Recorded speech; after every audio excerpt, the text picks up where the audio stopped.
जय जय रघुवीर समर्थ। गणेश शारदा चैव सद्गुरु सज्जनस्तथा आराध्य दैवतं गुह्यं सर्वं मे रघुनन्दनः। गुरुर्ब्रह्मा गुरुर्विष्णुर्गुरुर्देवो महेश्वरः गुरुः साक्षात् परब्रह्म तस्मै श्री गुरवे नमः। त्रेतायां हनुमद्रामौ द्वापारे पार्थकेशवौ शिवसमर्थौ तु कलौ राष्ट्रधर्मस्य रक्षकौ। जय जय रघुवीर समर्थ। राष्ट्रगुरु समर्थ रामदास स्वामी महाराज की जय। ओम नमस्कार। सर्व राष्ट्रधर्मप्रेमी, राष्ट्रधर्माभिमानी आणि राष्ट्रधर्म आचारदक्ष अशा जगदीश मूर्ती श्रोत्यांना श्री समर्थ सेवा मंडळ सज्जनगड यांच्या वतीनं सादर जय रघुवीर।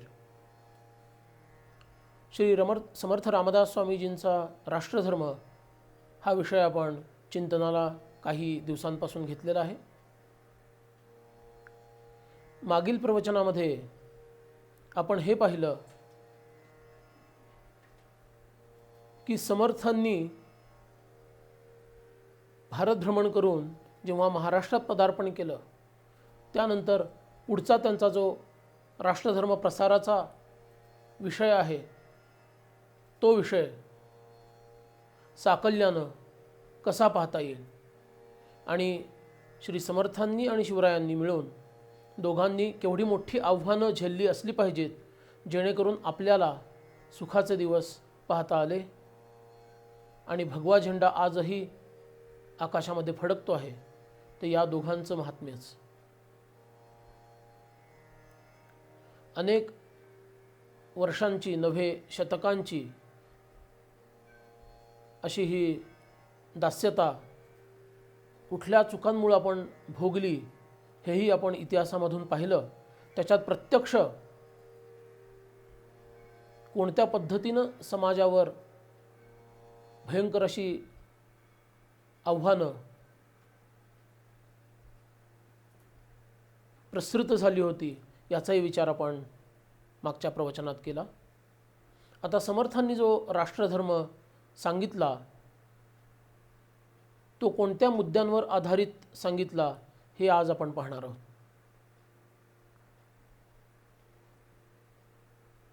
भारत भ्रमण करून इसवी सन 1645व्या वर्षी 36व्या वर्षाच्या मध्ये पदार्पण केलेले समर्थ रामदास स्वामी हे रामरायांच्या आज्ञेनुसार कृष्णाकाठी कार्य करण्यासाठी आले।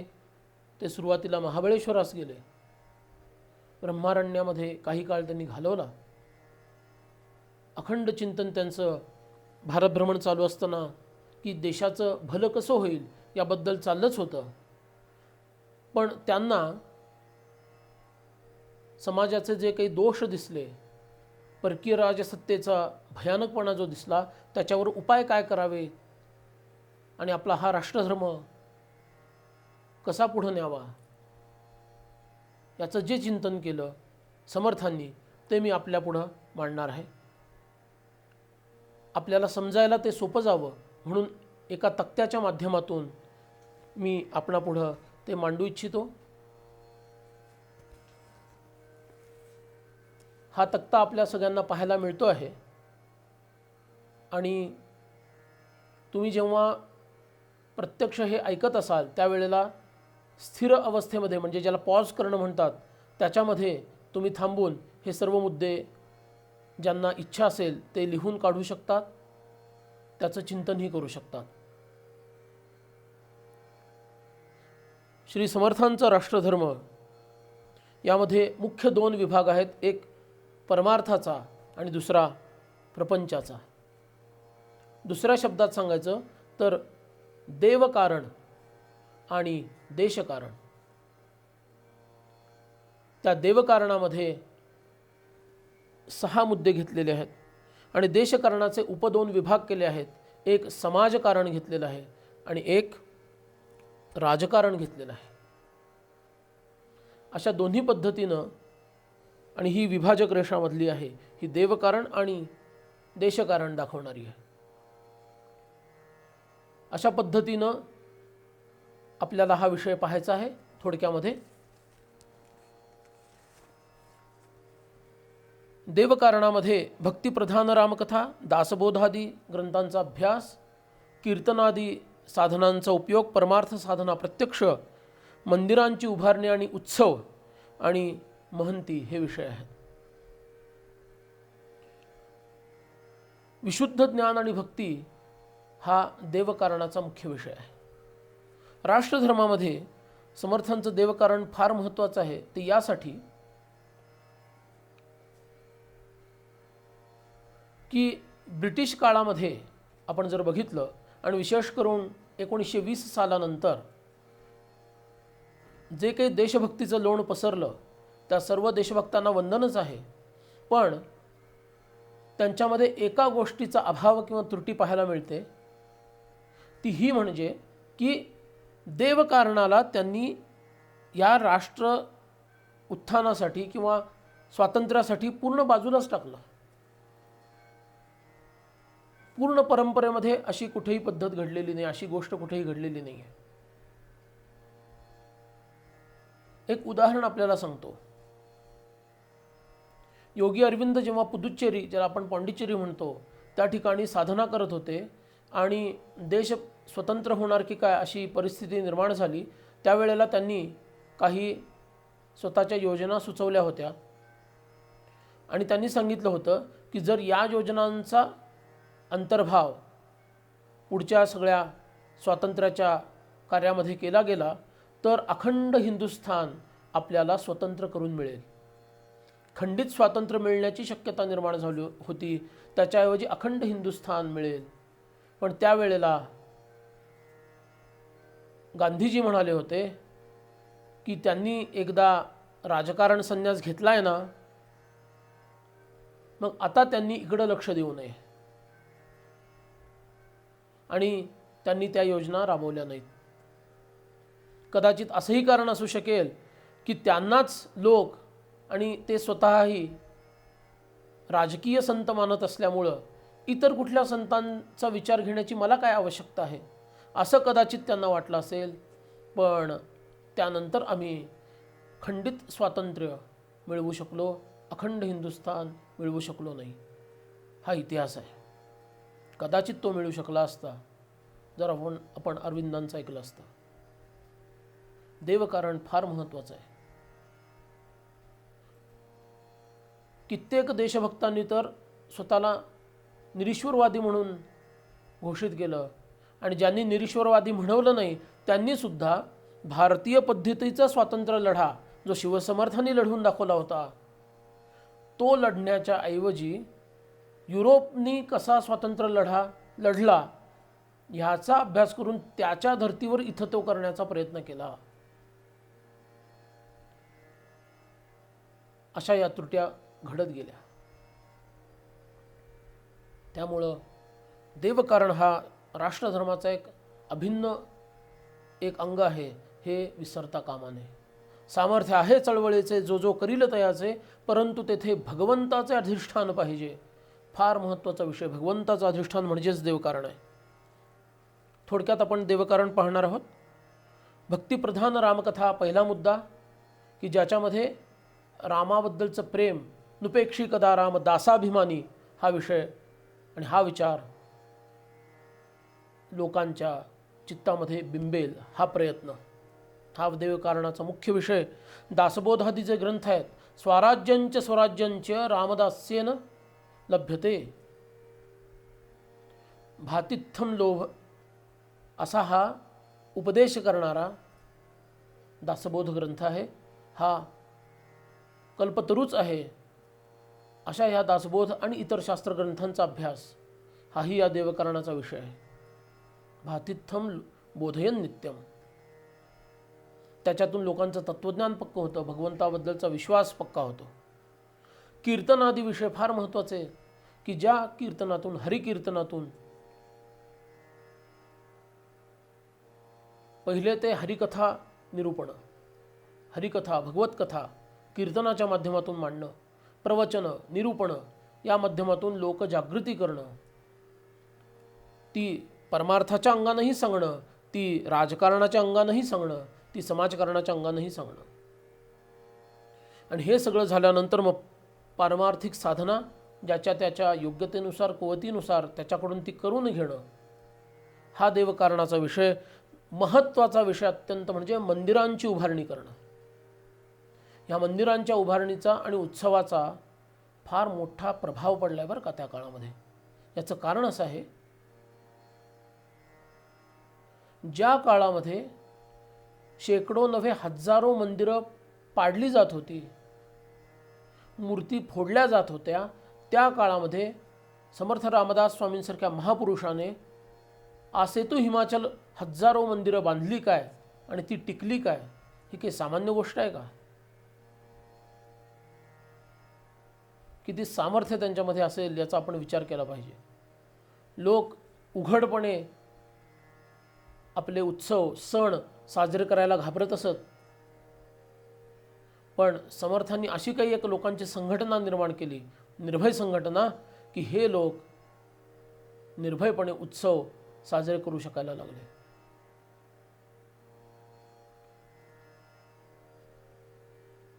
उत्सव साजरे करणं ज्याच्यामुळं लोक एकत्र येतील हा मुख्य विषय आहे. लोकांचं भय निघून जाईल. भवाच्या भये काय भीतोसी लंडी, किंवा समर्थाची या सेवका वक्कर पाहे असा सर्व भूमंडळी कोण आहे, ह्या प्रकारची दीक्षा, शिक्षा म्हणजे शिक्षण लोकांना देणं, हे या माध्यमातून केलं. मंदिर उभारणी केली. आणि सहज महंती हा पण देवकारणाचा विषय आहे, तो पुढच्या प्रवचनामध्ये आपण पाहणार आहोत.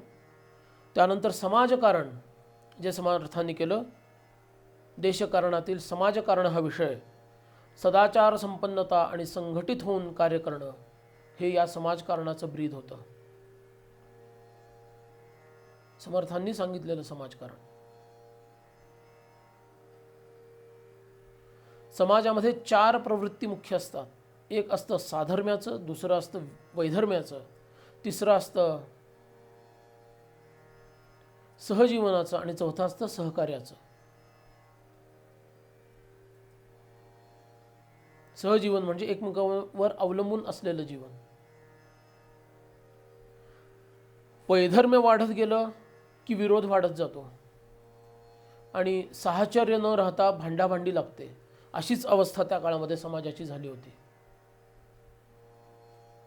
अत्यंत दुबळा समाज झालेला होता, अत्यंत आपस्वार्थी, स्वार्थपरायण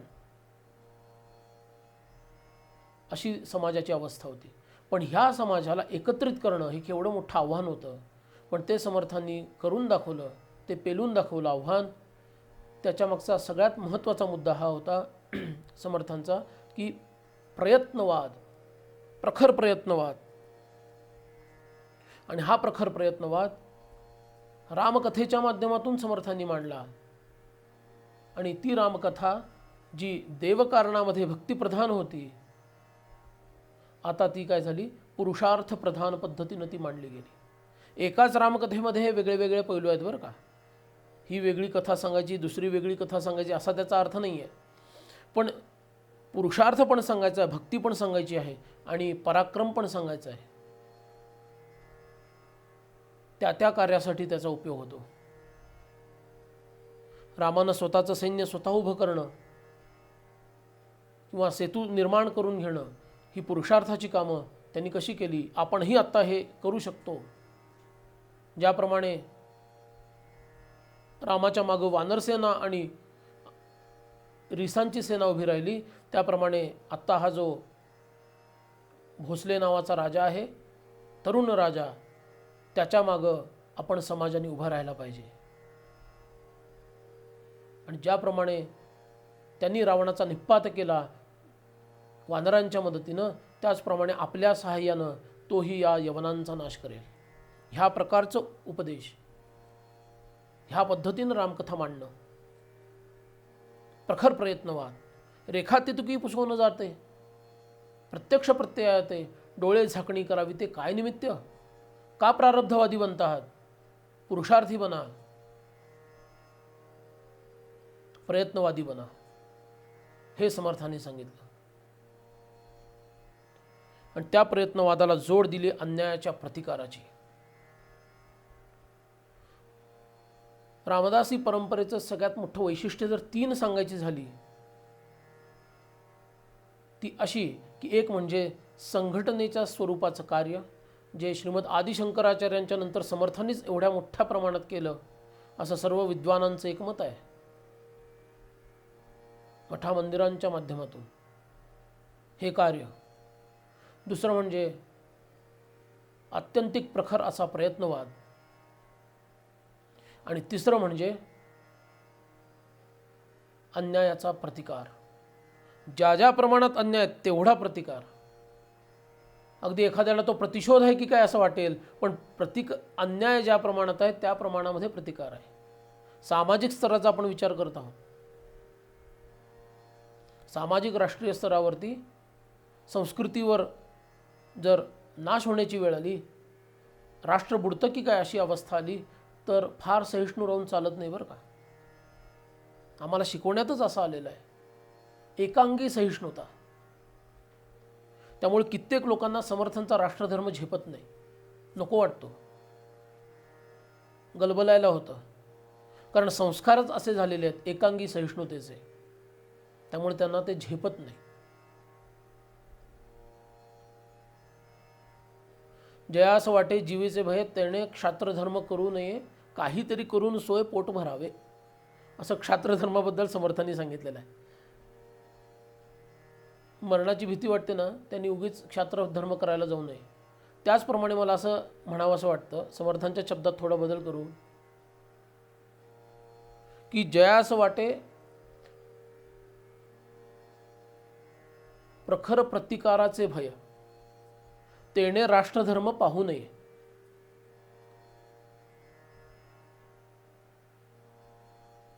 एकांगी सहिष्णुतेनं त्यांनी आत्मनाश करून घ्यावा, त्याला हौस असेल तर. पूर्ण इतिहास पहा, एकांगी सहिष्णुतेनं आमचा किती नाश झाला आहे हे उघडपणे डोळे उघडे ठेवून पाहण्याची हिंमत आजच्या लोकांमध्ये आहे की नाही अशी शंका येते. म्हणून अन्यायाचा प्रतिकार, बलोपासना हा फार महत्त्वाचा विषय. श्रीमद हनुमंतरायांची प्रतिष्ठापना जागोजागी करणं. देवकारणामध्ये जसं आपण बघितलं की मंदिरांची उभारणी, 1100 मठ, 1100 मारुती समर्थांनी स्थापन केले. आणि ते मारुती म्हणजे काय, एके ठिकाणी देवकरण आहे, दुसऱ्या ठिकाणी बलोपासना आहे. त्याच मंदिराच्या तिथं युवकांना एकत्र करायचं, मुलांना एकत्र करायचं आणि त्यांच्याकडून सूर्यनमस्कार आदी, लाठीकाठी अशा प्रकारचे व्यायामाचे आणि युद्धाचे प्रकार करून घ्यायचे, बलोपासना करून घ्यायची. समर्थ स्वतः कल्याण स्वामी, मुसळराम गोसावी, बिदरचे राम गोसावी असे अनेक महंत समर्थांकडे होते की जे अत्यंत बलदंड होते, सगळ्यांना हनुमंत अनुकूल होते. त्यामुळे दैवी सामर्थ्यही होतं आणि शारीरिक सामर्थ्यही होतं. अशा तेजस्वी रामदासांना बघितलं की ह्या यवनांची पाचावर धारण बसायची. त्याची उदाहरणं काही आपण पुढे येणाऱ्या प्रवचनांमध्ये पाहणार आहोत. अशी ही बलोपासना, हे समाजकारणाचं एक फार महत्त्वाचं अंग समर्थांनी त्या काळामध्ये त्याला पुष्टी दिली. स्वधर्म आणि देशाभिमान फार महत्त्वाचा मुद्दा आहे. ज्यांना आपल्या पूर्वजांबद्दल, आपल्या संस्कृतीबद्दल, पूर्वासुरींबद्दल, वाडवडिलांबद्दल अभिमान वाटत नाही, ते लोक, ती घराणी, ते गाव, तो प्रांत आणि तो देश मिळमिळीत होऊन जातो आणि त्याच्यावर कधीही कोणी घाला घालू शकतो आणि त्याला परतंत्र बनवू शकतो. स्वामी विवेकानंदांचं उदाहरण सांगतो. ते पश्चिमेमध्ये जेव्हा फिरले त्यावेळेला त्यांचा अनुभव असा की जेव्हा ब्रिटनमध्ये होते तेव्हा लहान लहान मुलांना त्यांनी विचारलं, अरे तू कोण? तो सांगायचा, मी जॉन आहे, माझ्या वडिलांचं हे नाव आहे, मी ख्रिश्चन आहे आणि मी ब्रिटिश आहे. ज्या कुठल्या देशात जातील त्या देशाचं नाव, त्या धर्माचं नाव, स्वतःचं नाव अशी लहान लहान मुलं सांगायची. आणि विवेकानंद दुःखाने म्हणतात, अरे असेही काही लोक होते की जे आपल्या पूर्वजांनी काय काय अत्याचार केले हे अगदी अभिमानानं सांगायचे. त्यांचा अभिमानाचा विषय अर्थातच त्यांचं क्रौर्य नसायचा, तर एवढे ते बलवान होते, त्या सकारात्मक दृष्टीनं ते स्वतःच्या पूर्वजांकडे बघायचे. त्याच्यातील वैगुण्य सोडून ते बलवान होते आणि त्याचा आम्हाला अभिमान वाटतो असं सांगायचे. असं असताना माझ्या देशाची अवस्था काय आहे असं विवेकानंद अत्यंत दुःखानं म्हणायचे की अरे, माझे हे जे पूर्वज आहेत ते तर ऋषीमुनी आहेत, जगाचा उद्धार करणारे आहेत, परम सामर्थ्यवान आहेत, आणि असं असताना सुद्धा माझ्या इथं लहान मुलांचं सोडून द्या, अगदी मोठ्या माणसाला जरी विचारलं तू कोण आहेस, कसं तरी तो स्वतःचं नाव सांगेल आणि नंतर गडबडून जाईल. आता पुढं काय बोलायचं? मी भारतीय आहे हेही सांगायचं त्याला सामर्थ्य नाही आहे, आणि मी हिंदू आहे असं तर तो म्हणतच नाही. देशाभिमान, धर्माभिमान हीच गोष्ट समर्थांनी जागवली. तुमच्या पूर्वजांबद्दल तुम्हाला अभिमान असू दे. अरे, तो सार्थ अभिमान आहे. इतरांना अभिमान करण्यासारखं नसताना त्यांना अभिमान वाटतो, आणि तुम्हाला अभिमान करण्यासारखं असताना वाटत नाही. कारण ते लोक स्वतंत्र होते आणि आम्ही त्यावेळेला परतंत्र होतो. त्यामुळं आमचं मन आम्हाला खात होतं की आम्ही कसं काय आमच्या पूर्वजांचा अभिमान बाळगावा, काय सांगावं. पण हा देशाभिमान महत्त्वाचा. आणि नंतर राजकारण हा विषय अगदी आपण थोडक्यात बघणार आहोत. मुद्दे फक्त सांगेन, कारण राजकारण हा आपल्याला स्वतंत्र विषय बघायचा आहे. त्यामुळे मुद्दे फक्त सांगतो. हीच रामकथा समर्थांनी वीरश्रीयुक्त पद्धतीनं सांगितली राजकारणासाठी. द्विकांडी रामायण समर्थांचं आहे बरं का, मराठीतलं द्विकांडी आहे. एक कांड आहे ते हनुमंतरायांच्या प्रतापाचं सुंदरकांड, आणि दुसरं कांड आहे युद्धकांड, मराठीमध्ये लिहिलेलं आहे समर्थांनी काव्यबद्ध. हे काव्यबद्ध द्विकांडी रामायण गडोगडी नित्य वाचलं जायचं. का? तर आपल्या मराठ्यांमध्ये लढण्याचं बळ यावं आणि शत्रूबद्दल त्यांना एक प्रकारचा द्वेष निर्माण व्हावा, यासाठी हे गडोगडी वाचलं जायचं. असा इतिहास आहे. राजधर्म, क्षात्रधर्म, सेवक धर्म. राजाने कसं वागावं, क्षत्रियानं कसं वागावं, आणि सेवकांनी कसं वागावं, जे राजाच्या पदरी आहेत, स्वामिनिष्ठ कसं असावं, ह्याचा उपदेश आहे. अखंड सावधानता हा विषय फार महत्त्वाचा विषय. की राज्य गेले म्लेंची क्षेत्री, गुरुत्व गेले कुपात्री, आपण अरत्री न परत्री, काहीच नाही, अशी अवस्था त्यावेळेला निर्माण झाली होती. त्यामुळं अखंड सावधान असायला हवं. जे काही मिळवलं ते टिकवलं पाहिजे आणि ते अजून वाढलं पाहिजे, ते नष्ट होता कामा नये, यासाठी अखंड सावधान असायला पाहिजे. आणि त्यानंतर पुन्हा गुप्त पद्धतीची महंती करायची. समाजकारणामध्ये समाजसेवी महंती कशी करायची, देवकारणामध्ये सहज महंती कशी करायची. ही महंती वेगळी वेगळी नाही आहे, एकच आहे, पण त्याचे पैलू लक्षात येण्यासाठी सांगितले. ह्या पद्धतीनं हे कार्य समर्थांचा हा राष्ट्रधर्म आपण थोडक्यात, अगदी तपशीलवार फार पाहिला नाही पण थोडक्यात पाहिला, आणि त्याच्यातील मुद्दे आपल्या लक्षात आले असतील ते आपण चित्तात धारण करूया. त्याचाच विस्तार आपण पुढच्या प्रवचनांमध्ये करणार आहोत. सर्वांना विनंती आहे की त्यांनी जे काही श्रवण केलं त्याचं अवश्य मनन करावं. उद्या आपण समर्थांचं संघटन तंत्र कसं होतं, म्हणजेच महंत आणि महंती कशी त्यांनी करवली, मठा मंदिरांची योजना कशी केली, हे पाहणार आहोत. मी माझ्या वाणीला विराम देतो. जय जय रघुवीर समर्थ.